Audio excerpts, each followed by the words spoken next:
Do you ever get that feeling like you're properly hooked on something? Maybe it's just, that first coffee in the morning, or getting sucked into a TV show, or maybe constantly checking your phone. It's funny how often we toss that word addiction around, isn't it? Well, today we're doing a deep dive into what being hooked really means. We're looking at insights from two really different sources, but both super illuminating. First, there's Willing Ways. They're a major addiction and mental health rehab center in Pakistan with like over 50 years of experience, really comprehensive stuff. And then we've got insights from the Center for Internet and Technology Addiction, Satita. They bring this very modern look at, well, how technology gets its hooks into us and the impact that has. So our mission here is to get a real handle on all the different ways these hooks work, from the traditional stuff, chemical dependencies, to the digital kind that's frankly everywhere now. We want to explore why we get caught up, how it affects our lives, and crucially, how we can maybe find some balance, break free a bit. You might have a few aha moments about your own habits. Okay, let's get into it. So when you first think addiction, usually it's substances, right? Drugs, alcohol. And yeah, our sources definitely cover that. Willing Ways. I mean, they spent decades treating drug addiction, alcoholism. Right. But what's really fascinating about Willing Ways, and they highlight this, is how much broader their view is. Yeah. They don't stop at chemicals. They talk about non-chemical addictions and treatments for a whole range of psychiatric conditions. Bipolar disorder, OCD, ADHD, PTSD, even things like workaholism or marital problems. Wow. Okay, so it's not just about substances then. Exactly. It makes you ask, what's the common thread there? Yeah. Compulsive behaviors, maybe? Behaviors that cause problems, regardless of the source. And that's a perfect bridge to our second source, SIDA, and this really modern issue, technology addiction. Being glued to screens, that endless scroll, the phone buzzing all the time. It's something I think a lot of us feel, even if we don't quite call it addiction. Yeah, and if you connect Willing Way's broad approach with SIDA's focus, you start to see, well, addiction isn't just about a substance. It's more about a pattern, right? A compulsive behavior pattern that gets hard to control and, importantly, starts causing negative consequences in your life, chemical or not. Okay, so that leads to the big question. Why? Why do we get so hooked, especially on tech? SIDA's research points to something kind of, unsettling. It's not random. It seems very much by design. That's a huge point. SIDA breaks down how apps, websites, games, they're engineered, really. They use notifications, likes, those little rewards to trigger dopamine, the brain's pleasure chemical. Oh, the dopamine hit. Exactly. Each little interaction gives you a tiny burst of pleasure and creates this loop. Your brain gets used to it, starts craving more stimulation. It sounds a lot like a gambling machine, honestly. Is that fair? It's absolutely fair. SIDA explicitly says many apps use techniques very similar to slot machines. Things like the endless scroll, you never reach the bottom, unpredictable rewards, you don't know what the next notification or post will be. Bright, stimulating visual. It keeps you pulling the lever, basically. Pretty much. It's called intermittent variable reinforcement, and it's incredibly effective at hooking the brain. It actually starts to rewire things, making it harder to focus on, the real world without feeling that pull to check your device. And social media feels like the main arena for this, doesn't it? It really does. Social media packs it all in connection, validation, entertainment. Every like, comment, share. It reinforces that desire to stay plugged in. But that constant hunt for approval can slide into unhealthy stuff, comparison, always needing validation, just mindless scrolling. And it never stops. That's the kicker. There's always something new, so it's incredibly easy to lose hours without even realizing it. Okay, so we see how it's designed to hook us, but what's the actual cost? This isn't just lost time, is it? It has real effects. Oh, absolutely. SIDA highlights significant impacts. Mentally, it can drive up stress, anxiety. Digital overload is a real thing. And FOMO, the fear of missing out.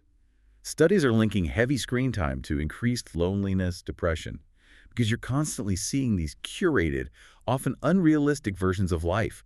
Makes people feel inadequate. And it's interesting how Willing Ways work ties in here with their focus on depression and anxiety treatment alongside addiction. It's all connected. It really is. Mental health is fundamental, whether the trigger is chemical or behavioral. And sleep.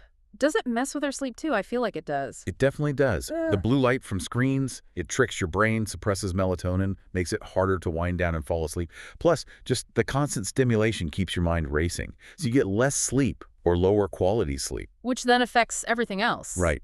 Concentration, memory, mood. Long term, it contributes to other health problems too. Okay, what about just getting things done, productivity? Yeah, Sia points out this paradox. Technology seems like it helps us multitask, but it actually makes deep focus much harder. Those constant pings, the urge to just quickly check something, it breaks your concentration, leads to procrastination, less efficiency. So much for deep work. Exactly. Some studies suggest it's actually shrinking our attention spans over time. And physically. Are there physical costs too? Yes, and we often forget these. Things like eye strain, headaches, neck and back pain from hunching over screens. Poor posture is huge. Plus, all that screen time usually means less movement, more sedentary lifestyle, which links to weight gain, cardiovascular issues, just lower energy overall. That's quite a list. And it feels especially worrying when you think about kids growing up with this. That is a major concern. Children immersed in screens. Well, research links excessive use to attention problems, sometimes delays in developing social skills because there's less face-to-face interaction, and definitely reduced physical activity. It impacts their overall development, and parents often find it incredibly hard to set effective limits. Finding that healthy balance is just crucial for them. So, okay, we see the hooks, we see the costs.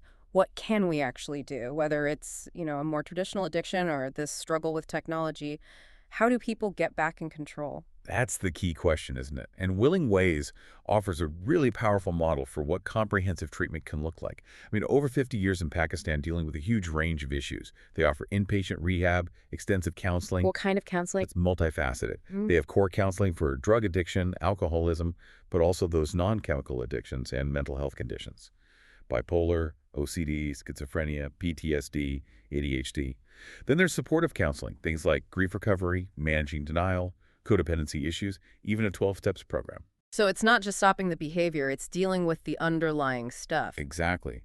They also focus on personal development programs on willpower, emotional intelligence, and crucially, follow-up counseling for managing cravings and preventing relapse. Plus psychiatric services, 24/7 emergency support.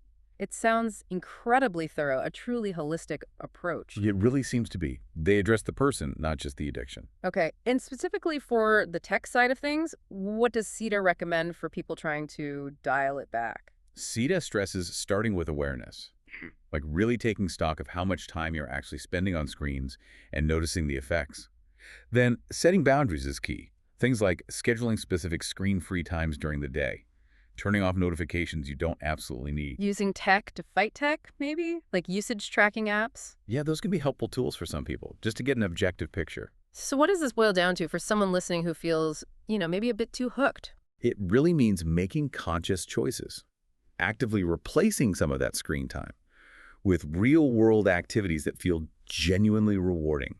Reading a book, getting outside, exercising, spending actual face-to-face time with people, picking up a hobby. It's not about ditching technology entirely then. Not necessarily. For most people, it's about learning to use it intentionally as a tool that adds to your life rather than controlling it. And if the behavior feels truly compulsive and out of control, seeking professional help, like the kind CA offers for tech issues, is absolutely a valid and important step.